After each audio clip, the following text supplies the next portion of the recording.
Good morning to everybody, apparently. Today is the day. Today, in 12 hours, I am boarding my plane and going to Japan finally. What's your sign? It's like we're twin flames in a different life. Deep connection lights a spark. It's like you know me in the depths of my heart. We're dreamers. Don't care what other people say. We're living like this could be our final day. We're dreamers. Don't care what the others say. We're doing this in our way. We come alive in the nighttime. It's something about how we dance in the moonlight. That look in your eyes, it tells me that you want me and all my loving. We come alive in the nighttime. You and I, we come alive. We come alive. We come alive.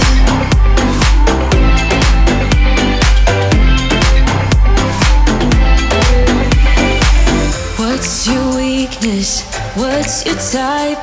Somehow I wanna know all about you. This is probably the origin story of most self-described otaku, nerd, and the like, but those that know me know I've dreamed of going to Japan for pretty much my entire life. As a weeblet, I was raised on anime and video games. Some of my earliest memories were watching Fist of the North Star and Ninja Scroll with my dad, staying up late to watch Dragon Ball Z in the original Japanese, not understanding a word. Probably not the best thing for an 8-year-old to watch, but I also remember bonding with my sister and her styling my hair like Sailor Moon, wanting all the cute outfits from Cardcaptor Sakura. I remember waking up from a dead sleep when Inuyasha's Fukaimori decided my middle schooler heart didn't have enough excitement in its life. I also remember watching my mom play through Sonic the Hedgehog and Boogerman on our Sega. The first game I played in full was Final Fantasy VII, which I'll always consider my first, while Final Fantasy VIII was the first game that was exclusively mine. Thanks, Mom. With this background, it was easy for me to become fascinated with Japan's culture and its people, its cities and nature, its beauty and respectfulness that was antithetical to the every man is an island mentality of my home. While I know not to idolize any one culture or people, I'm excited to experience a way of life different from my own. But first, I've got to survive 29 hours and 36 minutes of travel.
He's just chucking them.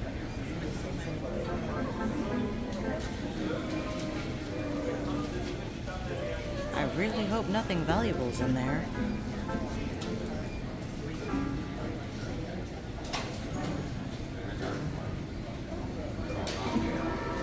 It's like he's not even trying.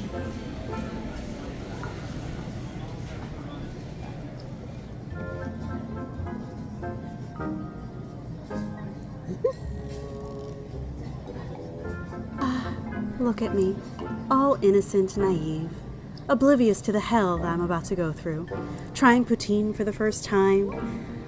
I didn't finish it, and I would later regret not shoveling that entire bowl down my face. Some wisdom from yesterday, Ria, for all future travelers, future Ria included. Learn from my mistakes. Bring snacks. As yesterday, Ria learned the hard way. Airplane food is disgusting. It was so bad, I gagged, and the girl next to me cried. Literally, there were actual tears as she tried to choke it down while her boyfriend laughed at her suffering. Honestly, only thing that kept me from crying as well was the sheer pride and spite. I refused to let this random man laugh at me too. But it was so bad. Learn from my mistakes. Please, bring snacks. Trust me.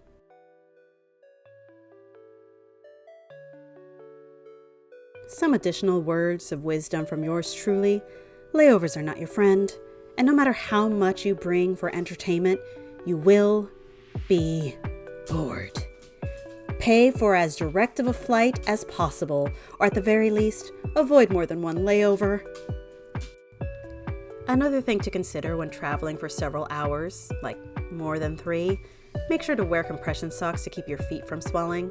Airport fashion is already in question, but function over fashion is definitely the way to go. Future you will thank you for this. Comment down below if you have any other recommended hacks and tricks for these long-haul flights. Welcome to Japan, Ria. We made it.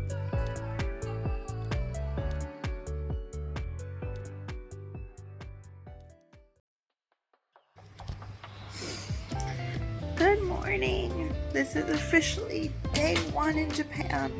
Oh my gosh. Why am I awake so early?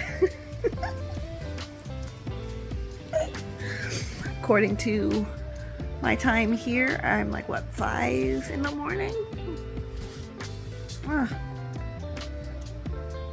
It still doesn't feel real. Anyhow, let me put some clothes on, get dressed, or bathe and then get dressed, and then I will tell you all about my adventures of my travel days. It was an interesting journey. See you in a bit. Bye. So I made myself pretty because it's my first day here, so gotta represent and can't look like a mess. So speaking of messes, I did not do the room tour. I already made a mess of it. So, from the doorway, or wannabe Genkan. So, I got the super cheap room. Andrea's bed, my bed, as you can tell. Since there's no drawer, I just stacked my cubes. But yeah, it's a very, very tiny room. Very, very tiny. Not much to see.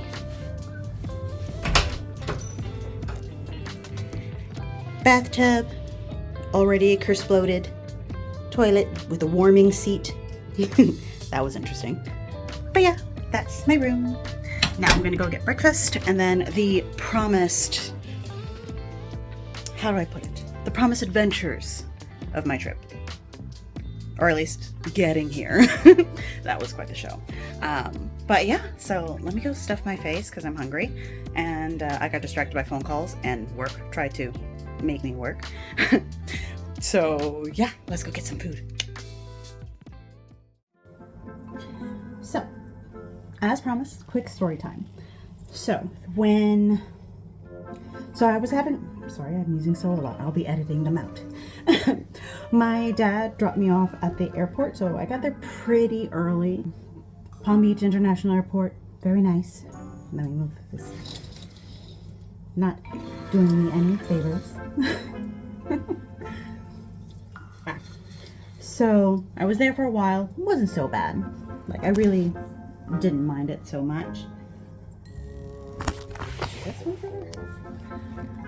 And so I hung out there. It was great. I watched planes come and go. This lovely couple decided to chit chat with me, which helped me pass the time because I had 5 hours before my plane actually took off. which arguably the flight from West Palm Beach, which is where the international airport I was taking off from was, to Newark, New Jersey, was arguably my favorite flight.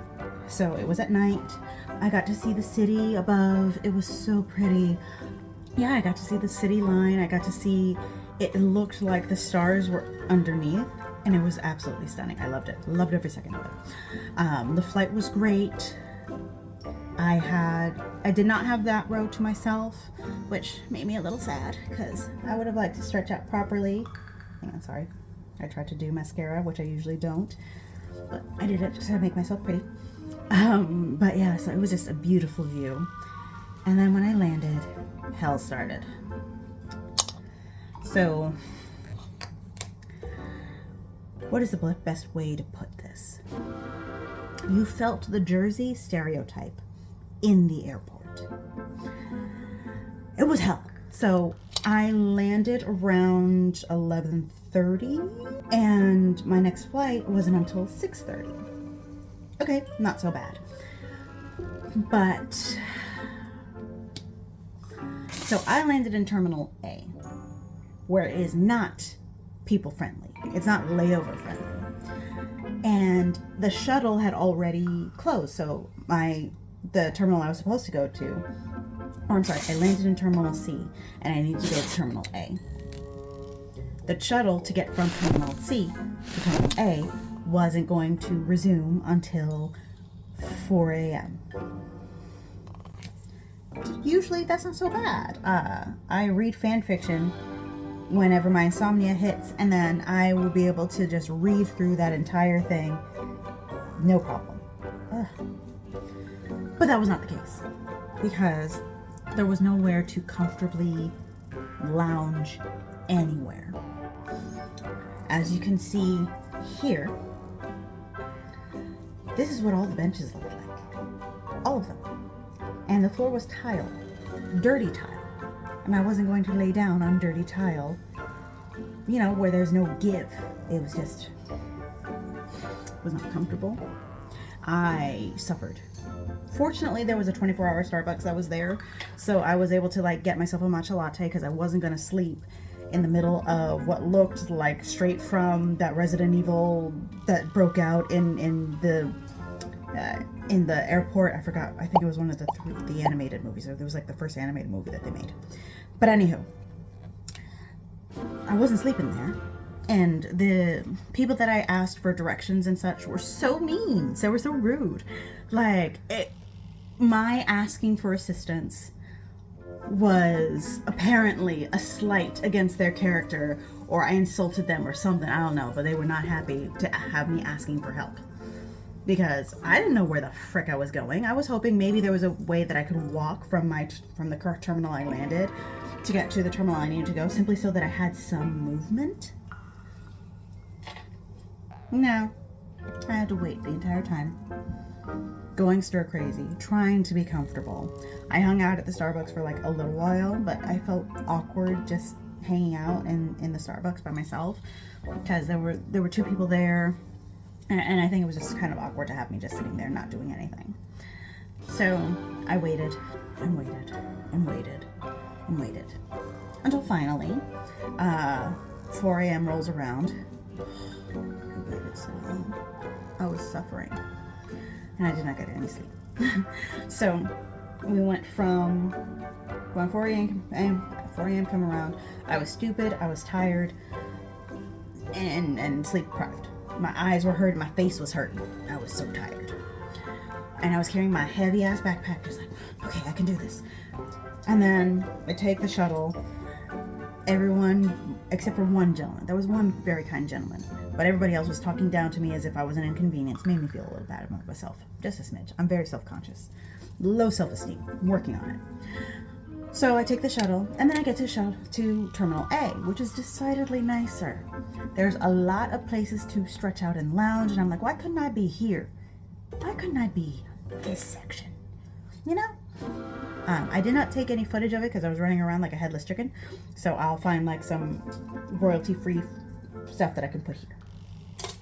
Anyway, so I go to my printed ticket where it says go to gate A1 for my flight from Jersey to Canada. Yes, because I had 3 flights.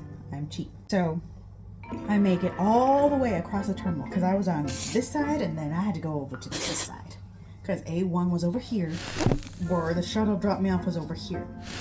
And I'm walking all the way, just huffing and puffing, make it all the way over there. And I see the screen thing announcing where the flights were. And I'm like, that's not my flight. I did another dumb. The ticket that I had printed the day before said A1. The actual flight that I needed to take it needed me to go to gate A23.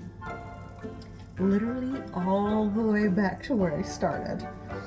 So, picked up my backpack. I stared at the long corridor and I started huffing and puffing back the way I was supposed to go. I sit down, I chillax, finally bored. It was like maybe an hour flight. I didn't even bother taking out my earbuds or doing anything. I just hung out. And this time I did have the row to myself, of course. The shortest flight is the one that I have to myself. No, not the one where it's just like 3 hours. I watched the entirety of Jurassic World Dominion. Did not bother putting on a movie for the second flight. And then I make it to Air Canada. Hang out at the terminal. I make it all the way to mine because again I did know to check the change terminal to be sure, because the gate number printed on my ticket was not where the actual terminal or gate that I needed to go to was. So that was also a thing. But I made it. It was great. I sat down, and because everybody wanted me to, I tried the poutine. It was actually not bad. And considering that it was airport poutine, like I bet like the real stuff would be really freaking good. So anyhow, I finally get boarded. I did not have the row to myself, which makes me very sad. I had this very attractive, I think they were Korean American, or I'm sorry, Korean Canadian. But anyhow, very attractive couple that they sat next to me.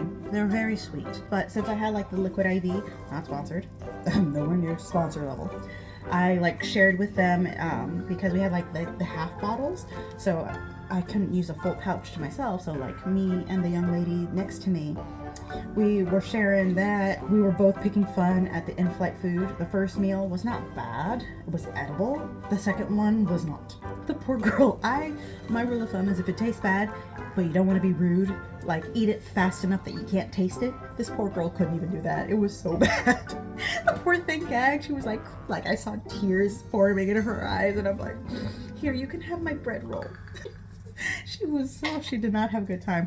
Her boyfriend was picking fun, and I couldn't help but giggle at her, but I was nice. I gave her my roll of bread so she could eat something. That wasn't that. It was bad. So I ate it because I was hungry, and I ate it fast enough that I couldn't taste it. So, and I didn't even finish it. Like I tried, so I can't even say shit. I did not finish it either. But yeah, so it was 13, almost 14 hours on that flight, and I couldn't sleep.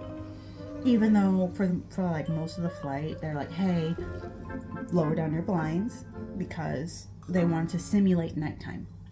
Because the entire flight, because of the direction we were going, the sun didn't set.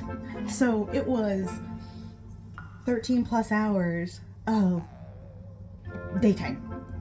It was daytime the entire time. It was the longest day of my life because literally from when we took off to when we landed, the sun was still up the entire flight. So from landing to getting on the train, it was like 2 hours.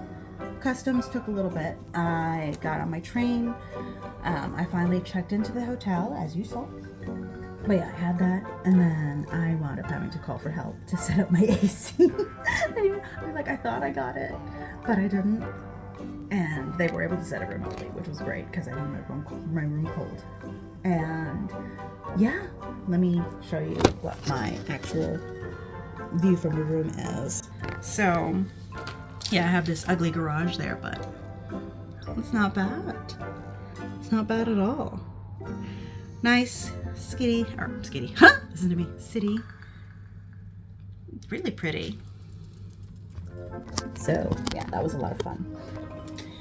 But yeah, that was my hectic trip. So I am going to enjoy my first official day in Japan, and that will be the next episode. I'm so excited. Love you guys.